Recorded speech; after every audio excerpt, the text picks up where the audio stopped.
believe that it is the underpinning.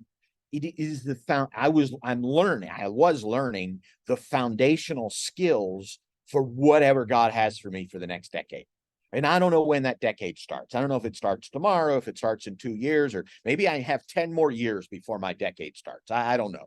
Okay. But I truly believe that even though I've been sulking a little bit lately over this, and it's interesting, Bob, you would ask this question because I hadn't planned to go here. I truly believe that that is the calling and the destiny, is the preparation, just like Joseph said to his brothers, look, God meant it for good. You meant it for evil, but God meant it for good. He put me here, all that good stuff, right? Okay. So that's the answer to your question, Bob. I think it's a setup. I think it's a preparation.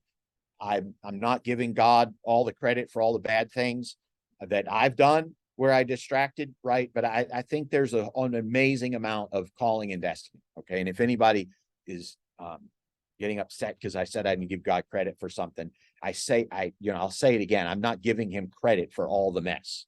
Okay. He certainly could have been. I don't know. I give him the credit if it was, but I can't read his mind. All right. So having said that, now I'm going to answer the other questions that really talk about what did I learn in the last 17 years, not from a spiritual perspective, although I'll probably get into that now.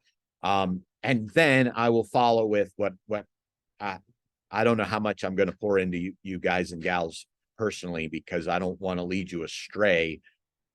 But I'll give you some guidance, and who knows, it may become very specific.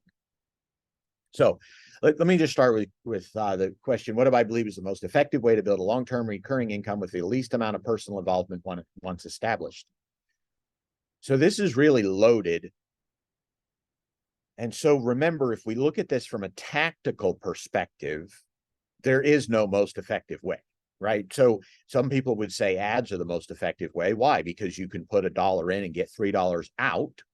All right. So if you put $100,000 in every month and got $300,000 out, well, that would be the most effective way. It'd be really hard to do that organically, and it'd be impossible to do it by yourself, right? So if we were measuring things in terms of like, can you scale it? The most effective way would probably be some kind of ad that scales, right?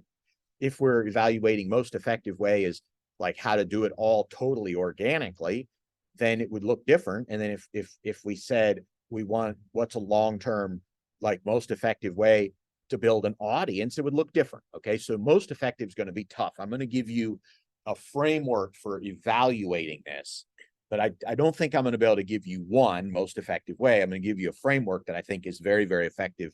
And and it probably would be the most effective way. If then we say long-term recurring income, and recurring is tough, because we think of recurring as being this monthly payment, okay? But monthly payments dry up. So when in monthly payments, I like monthly payments. I think monthly payments are cool, but monthly payments have a churn associated with them. And so if you have something that has an average of 9 months of recurring before the average person quits, now some people will stay 30 months, but if the average is 9 months, then you could sell something for 9 times more than the recurring and get paid today, and you'd be just as well off from an income perspective. Okay. What that means is that if you have $100 a month membership, we can talk all day about how wonderful it'd be if you had 100 people in the membership, or you have 1,000 people in the membership. Okay. And so you'd have this recurring money coming in. It's all there on the first of the month.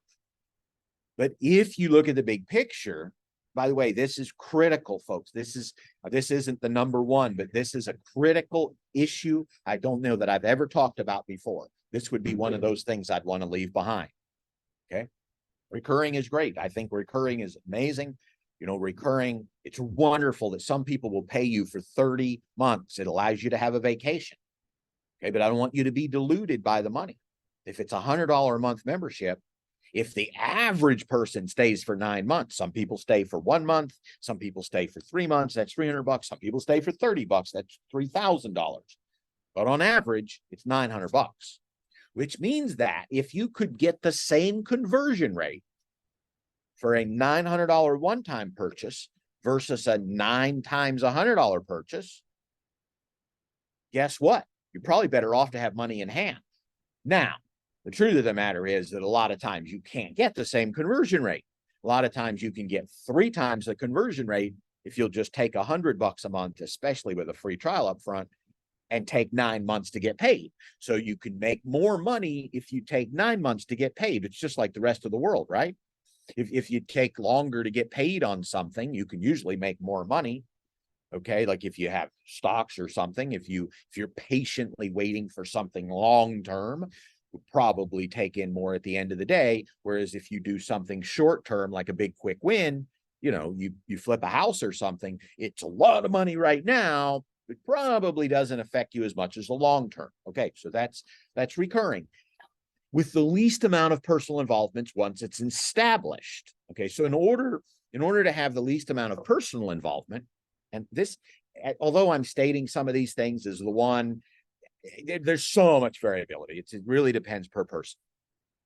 But the least amount of personal involvement, the key to the least amount of personal involvement is one of 2 things, maybe 3.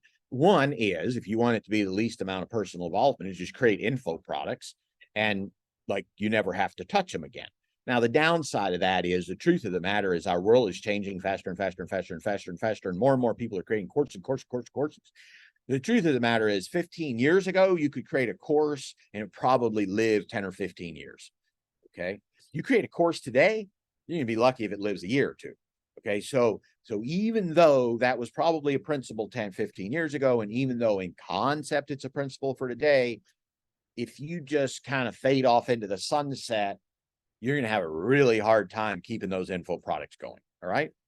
The second thing that you can do that's the least amount of personal involvement is to build an organization big enough that you don't need to be there. That big enough is the key. All right. And you, just because you're on this call with me doesn't mean you're capable of running big enough. All right. I don't know that I'm capable of running big enough. The truth of the matter is, if I was capable of it, I might have it right now. All right. I struggle hiring people that I struggle to hire and manage. Okay. I mean, I couldn't learn it. Doesn't mean you couldn't learn it. But the best way to have, one of the best ways to have the least amount of personal involvement is to have a company that has like 30 employees, so that all you have to do is set strategy and the 30 employees do the work. Okay. But how many of you would be like, I don't want 30 employees, right? Like it's a lot of work to train the 30 people up to the place where you can finally just go off and live in the sunsets and work a half an hour a day. Oh, and by the way, get them motivated to work 40 hours when you're taking half the money and you're on the beach all day. And those are some hard things to juggle, right? It's a pipe dream and it's hard to juggle.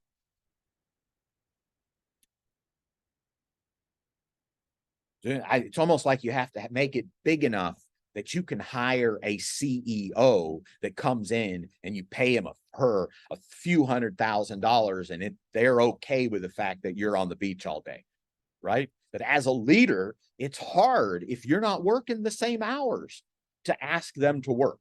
Okay. So if you only have 2 employees and you're like, oh, well, this employee is going to write all the content, this employee is going to do all the sales, I'm just going to work half an hour a week. It's not going to work. Okay. So part of the least amount of personal involvement is the fallacy. You can set so much up on autopilot, but you sort of have to get big enough that you can hire other people to do work, because somebody has to do the work. Okay. It's like if you owned a palace and it had 100 rooms, and every night people either stayed in the rooms because they rented or because you were some king or something and you invited 100 people a night to come stay at your hotel. Somebody has to clean the rooms. And you could either clean the rooms, you could be king, clean the rooms, you could clean the rooms, or you're going to have to hire 10 humans to clean the rooms, right? Like the work still has to be done. In order for anything to get automated, the work has to be done. Okay, so let me look at this thing. So any business, you could layer this on it. The most effective way is going to look different depending on what kind of business it is. So I've kind of laid out the framework to be able to do something like this. Sometimes we see memberships recurring. You just got to keep it going. Size is probably the biggest thing. So big size is probably the biggest thing to getting personal out. or being willing to make only say $100,000 a year and have no ambition to go past that and build it so that you only have to work an hour a day. Like really work hard to build something up that is, only $10,000, $15,000 a month. You could do that in an hour a day kind of thing. So then you could have at least, there's a yin and a yang there. Okay. All right. So we got a direction for you. We got a direction. And all right. So now I'm going to answer the question, what was your breakthrough business moment? I'm going to start there. Two-part question. I'll start there. My breakthrough business moment was when I wrote my first ebook in 2005, I think. I think it was in December of 2005. It could have been January of 2006, but I think it was 2005. I wrote my first ebook, Christian Time Management for Christians. I wrote my first ebook, and then if I remember correctly, January, I spent the whole month. I was writing some articles, and I had a family member built the website, and I had to learn how to write a piece of sales copy, but I didn't learn it. I bought a copy and paste, fill in the blanks type of thing. And if I remember correctly, sometime in February 12th, 14th, or something like that, I'd had the sales page up for a few days. I was running article traffic. I don't even remember everything I was doing. I'd probably written 50 articles and about time management. And I don't remember the details, folks. That's 17 years ago. The way I've told the story before, I believe that this is probably what happened, but I only remember this through my own telling the story 1,000 times. Okay.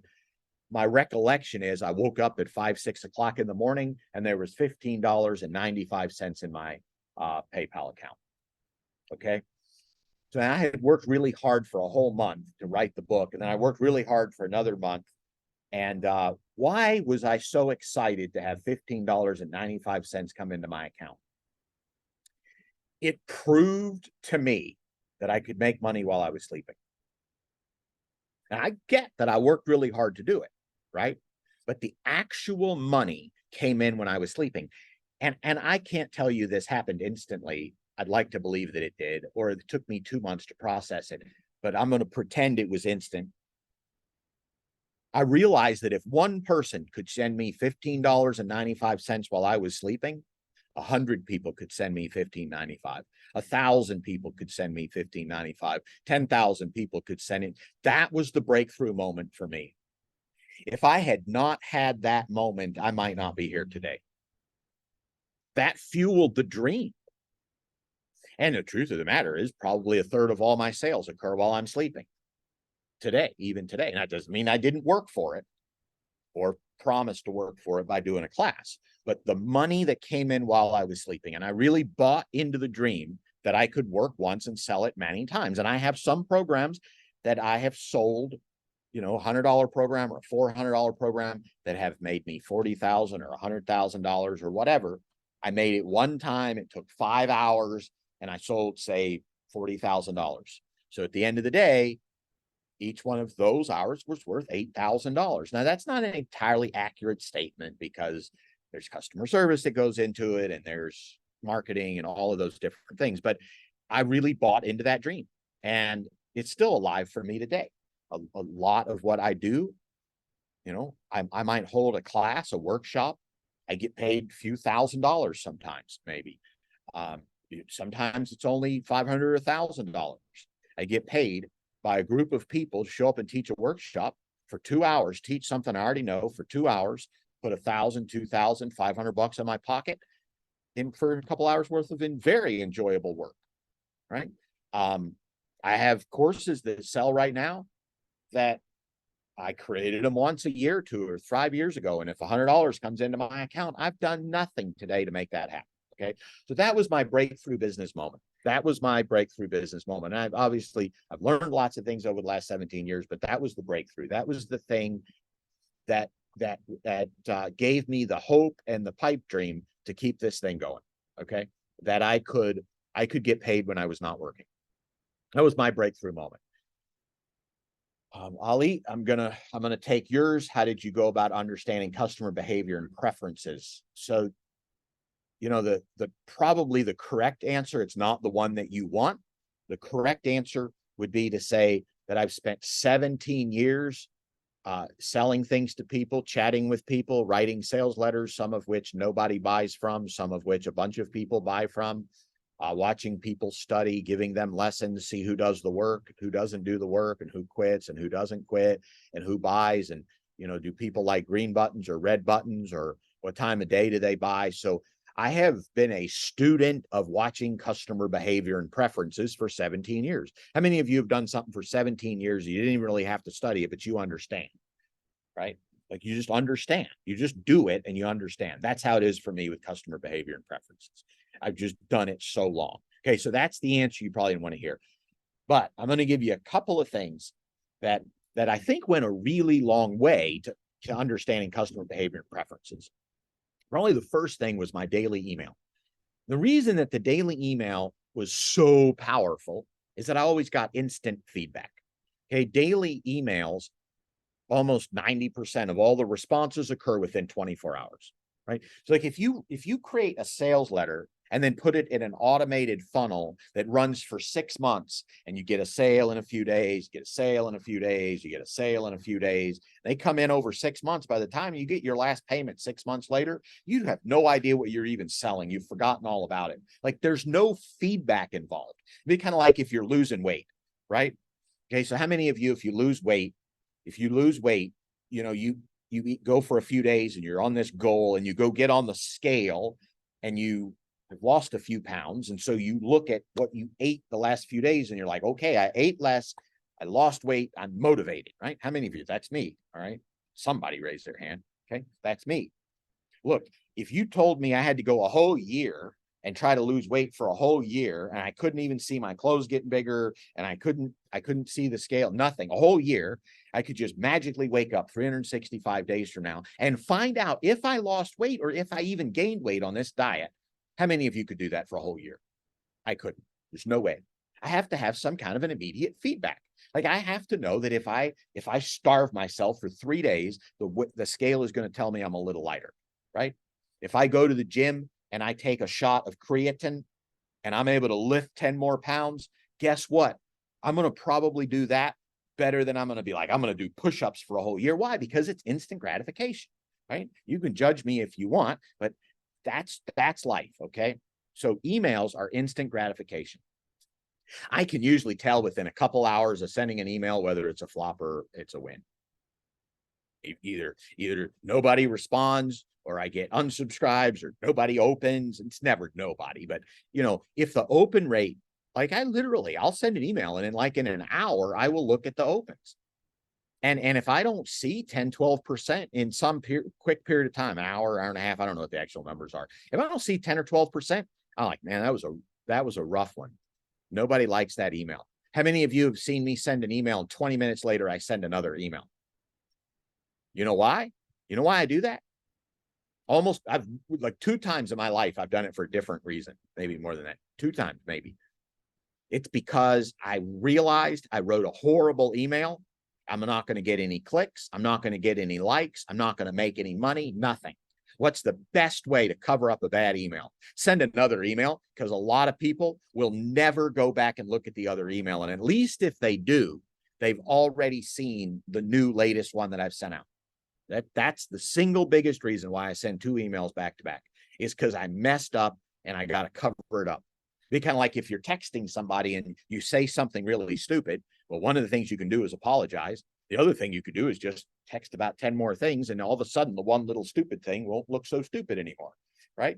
So, so email, customer behavior, Ali, leads you, or email will lead you to understand it better than anything, okay? The second biggest thing that allows you to understand it is writing a sales letter. Now, the problem with writing a sales letter is if you take a whole week to write it and you put it out there, and even if nobody buys, how much feedback did you really get? Like, it's still hard to really look at the whole picture. You still get feedback. And if a lot of people buy from it, you go, wow, that's good feedback. Okay. I used a tool, and actually used a multivariate split testing tool for, I don't know, 2-3 years, like 10, 12, probably 12 years ago. I used it for 2-3 years, and everything. If I wrote a sales letter, I'd put it in there and I'd spend an hour or half hour, whatever it took to get 3 headlines and And I would test all different content sections to see which ones produced and which ones didn't. I tested the calls to action. I tested all that. And I could usually get, I'm going to make this number up because I don't remember, it's 12 years ago. Let's say a 50% bump by multivariate testing and then just running the top version. What happened after about 2 years is I could pretty much predict which headline was going to win because I'd done it so much. I could pretty much predict which sections were going to win because I'd done it so much. I could pretty much predict which call to action would win. So I just stopped doing all the testing and I just started running my best headline and my best parts and everything because I did it for 2 or 3 years. How did I learn that? It was by getting to see the actual data that told me what the people were doing. So the best thing was the email because I got immediate feedback. The second best thing was multivariate testing for 2 or 3 years. Okay. And then after that, probably the third thing was webinars, asking people questions, live involvement. Okay. Because it's pretty real. Like if I do a webinar and there's 30 people on the webinar and I ask everybody to type yes in and 27 people type yes in, man, I'm rolling. I got instant feedback. But if I start teaching 20 more minutes and I start asking for yes and 2 people, I'm about ready to kill it. I'm like, if 2 people are saying yes, nobody's going to buy, nobody cares, they're going to sleep, I'm done. Right? That's the instant feedback. So Ali, here, we could go on and on and on, but it's all about instant. It's all about feedback and not necessarily instant. It's kind of like how many of you have ever sold face to face, like door to door or over the phone or something like that? If you're the person that's out there and you're not just following a script, do you not start understanding? Like you knock on somebody's door and they come to the door with like a really sour look on their face, like, how dare you knock on my door? Yeah, might as well just apologize, say, have a nice day. Why? Because they're not buying anything. Okay. How did you figure that out? You didn't learn that in a textbook. You learned that by knocking on 1,000 doors and finding that certain types of people buy from you and some people don't. Okay. All right. So that's how you understanding customer behavior and preferences. Okay. So now I want to make sure before I move on that I gave you the goods. All right. So if I summarize all this, and I've done this on the fly with no notes. So the biggest breakthrough for me was making money in my sleep. That was really my biggest breakthrough. So making money in my sleep. Figuring out how people bought is probably number 2, because you get to where you understand human nature. And if you can understand human nature, you can frankly understand whether people are going to respond or not. Okay. And look, we don't have to be manipulative to recognize that if a certain set of words are not going to get anybody to buy, why would you ever use that set of words that doesn't get anybody to buy? You just stop using those words. Call it manipulation if you want. But if you've discovered that those words don't work and nobody's going to buy, just quit using them. Okay. So I think that's probably number 2. So number 3 that I don't think anybody asked about, and so I'm going to throw it out there.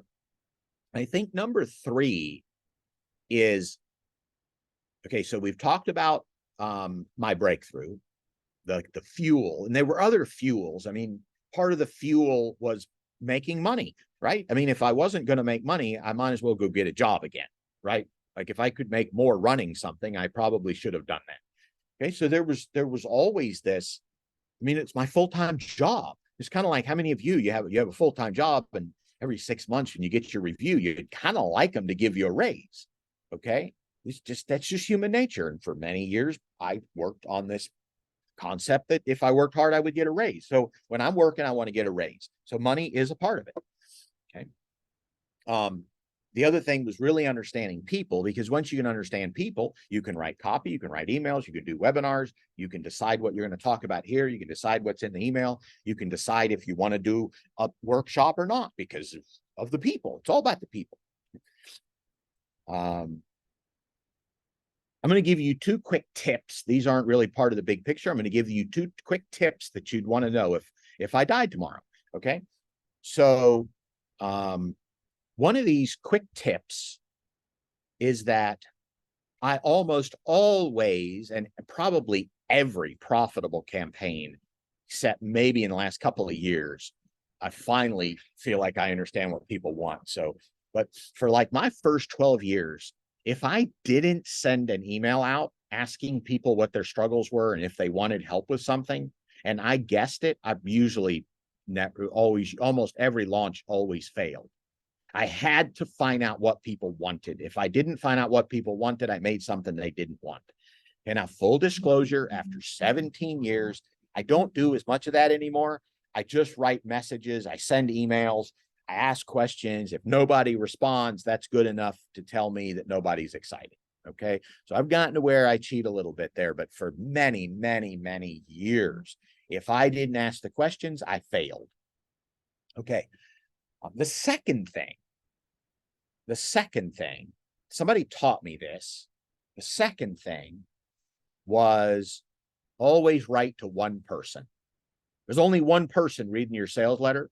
There's only one person reading your email. How many of you feel like when I write an email, sometimes like you think I wrote it just to you? Like you have to scroll down to see if it was an autoresponder email. Okay. Now, here's the thing. I may have written it to you. You'll never know. But I probably didn't.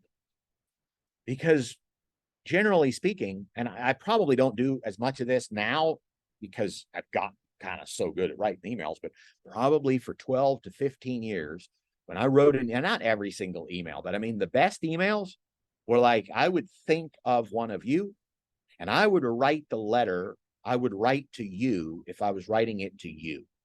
And then I would put a name on it. Now, over time, I got better and better at kind of doing that. And I don't even think about it anymore. Okay. It's just human. How many of you do something that you used to have to really think about, but now you don't? You've just done it so much. Okay? So I've gotten to the place where some of this stuff, I don't practice what I preach anymore. Okay. Because I did it so much. But I probably wouldn't be where I'm at today if I hadn't learned how to write to one person. Because when you write to a group, your words are different. People don't feel like it's for them. They don't feel like it's important, so they don't buy. It's that easy as that. And, you know, we go, well, is it all about the buying? If they won't buy, they didn't like it. I mean, unless you're just writing to poor people all the time or poor, destitute, poverty-stricken people, okay? That's when you go build wells for them, right? You don't ask them for money. Like, would you go ask people that are poor, destitute, and broke if they would like to give you some money? No. You ask rich people to give you some money so you can get on a plane to go dig a well for the poor people. Okay. So if you are begging poor people to purchase and they don't, okay, well, it's because they don't have the money. They need you to dig a well for them. Okay. But if your audience has money and they won't give it to you, you either don't know how to ask for the money or they don't want what you have. Okay. So people that will come to you and say, well, it's not all about the money. Well, money measures it. If you can't get paid for your work, I'm going to say something I'll probably wish I hadn't said, but how many of you would like me to just be honest with you, just in case I died tomorrow? Okay, you got some hands. Guess what? If you can't get paid, you're either marketing to poor, poverty-stricken people, and I feel for them, right? You ought to just start sending them the checks and drilling wells for them, or they don't want what you have. If you can't make money, then they don't want what you have. And this doesn't mean, well, I mean, even so, I've written sales letters where I spent hours and hours and hours writing the whole campaign and nobody bought. Was it because my sales letter writing was horrible? Probably not. Was it because I mailed on the wrong day of the week? Probably not. It's because they didn't want what I had. I wasted my time finding out they didn't want it. Okay. So I think that money is important because it measures things. And if you make too much money and feel guilty about it, start sending money somewhere and digging wells. All right. Don't stop taking the money. Okay. Jesus didn't stop taking the money when the rich lady came and gave. I don't remember the story. I don't want to butcher it. There's a couple of stories in there mixing up in my head, so I don't want to butcher it. Jesus didn't turn money away. He didn't turn money away from the lady that only had one mite left, did he? No, he took it. Why? I think there's two reasons. I think number one, because if he didn't take it, it wouldn't have been a reward for her. That was her reward by giving her mite. But guess what? Do you think he tossed that money in the ocean because it was only a mite? Or did he make sure that some little boy that needed the mite even more than she did got the mite. I believe it. So don't turn money away. Take the money and go take care of somebody. Okay. All right. I think I've pretty much covered everything. I know it's these bits and pieces, but if you'll take all of these bits and pieces, I think these are some of the most, if not the most important things that I've ever taught in 17 years. And it's not about teaching, and it's because those are the things that have made me money in the last 17 years. Okay. So now, I'm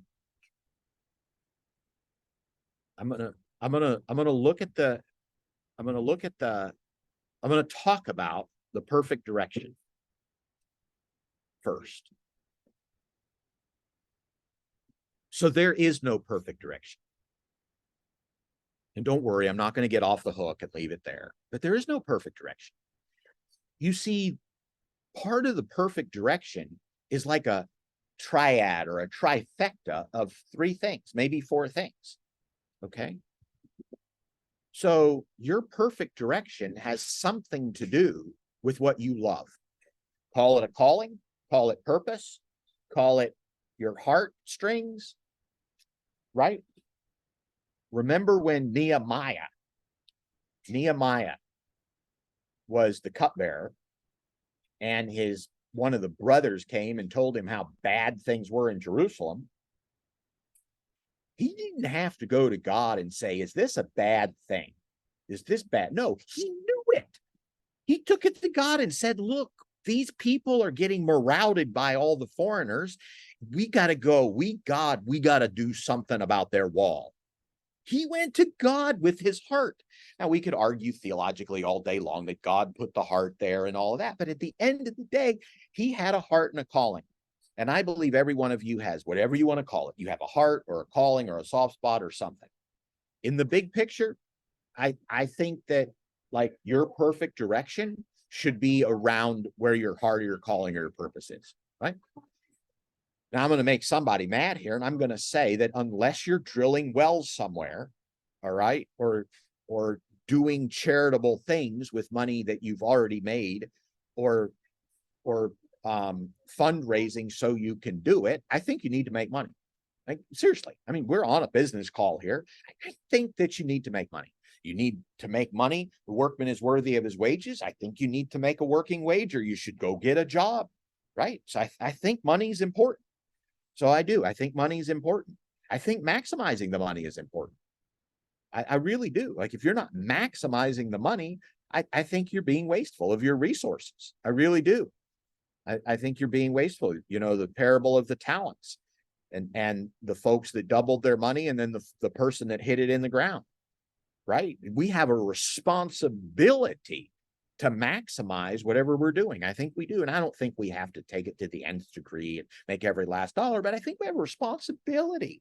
Okay. So what is your perfect business? I think your perfect business revolves around whatever your love is, whatever your love is. Okay. I think it revolves around something that can make money. I think it also revolves around your ability. Okay. If you don't have any ability, you either need to get the ability or you need to do something else, right? We talked earlier about Joseph. Could Joseph have done what he did without the 14 or 17 years or whatever it was in the pit and in Potiphar's house and being locked up in jail and all of that? Could he have done it? No, I don't believe that he could have done it.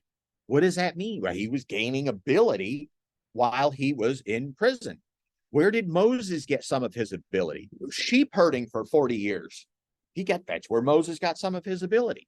So I really believe that your thing, your perfect direction should be around your ability. And now I don't want to tell you that, look, you don't have the ability and it's your dream that you shouldn't go to college for 2 years or that you shouldn't go buy a course. I've bought courses on things so that I could learn something to step into. I've done that before, but I want you to be really careful about your perfect direction, that you're not starting where you're at and laying it all aside and saying, I'm going to come back 2 years once I learn something. Okay. So I think we have to be really, really careful with perfect direction. And so I think that you personally have to think about, where's your love and where's your heart? Where can you make money? Right? Where does it fit within your ability? And maybe the last thing would be, what can you really love doing? I love doing these kind of calls. I just love it. I love it. Okay, I'm feeding off of the ability to share my wisdom right here. And I don't feel like that should be like, oh, that's really weird and selfish. It's what I love to do. How many of you do something in life that you just love to do? Some of you just love to cook. I don't. I love to barbecue. I love to turn a grill. I'm going to cook. Right. I love to barbecue. And many times in the summer for 4 months, I'm like the primary cooker. And I'll roll out on the grill. And the other 4 months of the winter, my wife's doing all of the cooking. Right? I just love it. And then I hope she loves what she does in the kitchen. Right. Okay. I think that there has to be a love in what you do. So, for example, if you love to do video, but you don't like podcasts, don't do podcasts just because somebody else says it's the best thing to do. But if you don't want to be on camera and you'd love to do podcasts, but some other person is like, well, you have to have your face on camera, you should listen to your heart and do the thing that you love and find a way to make that particular thing make money. So I think that your perfect direction has to be a cross section of all of that. And unfortunately, you can't just draw this on a piece of paper until you have some experience. The good news is, I think most of you have experience. So you've been around the block a little bit. And so you can think about those 4 things that I just gave you. And also, don't take this to mean that I gave you the only 4 things. Maybe for you, there's a 5th leg to the stool. And so don't say just because I might die tomorrow and that was your last thing, that you don't think about what that other thing can be. Okay. So I want this to be where you're thinking about it. Right. So I just want to make sure that I haven't really missed anything here, although you have amazing questions. So I'm kind of referring back to the original questions when I asked and not the feedback. Okay. Just because I want to cap what we're doing right here. So now the second part that I did not, how did you make breaking through your new normal? The second part of my question. So let's go back to what I told you was my big breakthrough. Okay. My big breakthrough was making money while I slept. How did I make that my new normal? One of the things that I did was, although I feel like I have, I don't automate as much as I should. Okay. But having said that, I work hard to write a sales letter, and then I work hard for it to work when I'm not working. Okay. So I'll send an email when I'm sleeping. I'll send an email on the weekend. I'll automate some kind of campaign. Okay. So how did I make that my new normal? Well, because I just love making money while I'm sleeping. And so therefore I would put systems into place so that I made money while I was sleeping. Now, here's the problem that most people have with systems. How many of you, if I gave you 2 categories, I said, you're a really creative starter, and I said, you are you just grind it out finisher. How many of you would say that if you had to vote, you would have to vote, I'm a big starter or I'm a big finisher? I'm not going to ask you which ones. I wish I would, but I'm not. But how many of you, when you raise your hand, would say, I'm only one of the 2? I'm the finisher. I can finish other people's projects for them. Okay. Or I'm the starter. So once I get it going, I'm so bored with it, I don't want to do it again. So only raise your hand. But I want to see how many of you are one of the 2. Raise your hand. All right. Most of you, if not all of you, raising your hand. You're one of the 2. There's like 2 people here that did not raise their hand. There's nothing wrong with you, except that you're abnormal. Okay. And abnormal is not bad. Left-handed people are abnormal. Does that mean that they're bad? No, it means that they're not normal. Is like 87% is normal. How many of you, if I said 80% of people liked cornbread, then that would be the normal, right? So if you're left-handed, you're not normal. If you are bald when you're 27, you're not normal, right? I'm not normal. This is not normal. At my age, it's becoming normal. But when I was 27, this was not normal, okay? So here's the thing. People that start well and finish well are not normal. What that means is, first of all, if you're a finisher, you probably don't get good ideas. And I'm not putting something on you, but if you think about it, if you're a finisher, you probably need other people to help you with your ideas. And maybe you need to recognize that. Maybe you've been banging your head against the wall for 10 years trying to have good ideas when you're not an idea person. There's nothing wrong with not being a good idea person. Just recognize somebody else has to do the ideas, right? It's just like I love to do the grill.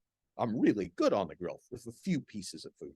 I'm really good at ribs and I'm really good at chicken. I'm not that good at steak. I'm getting there. And burgers, only if they're rare, right? So I'm good at a few things, but ask me to make some kind of, lasagna or something, and it's probably not going to taste very good. Am I ever going to be able to make good lasagna? Probably not. Okay. I have to own that. I have to own it. Let somebody else make the lasagna, and I'm going to do what I'm good at. Okay. Now, what we normally see in entrepreneurial circles is that most people that are attracted to be an entrepreneur are starters. They don't finish things. What's the problem with that? The problem with that is that you do a launch. When the launch is over, you should automate it, but it's too boring.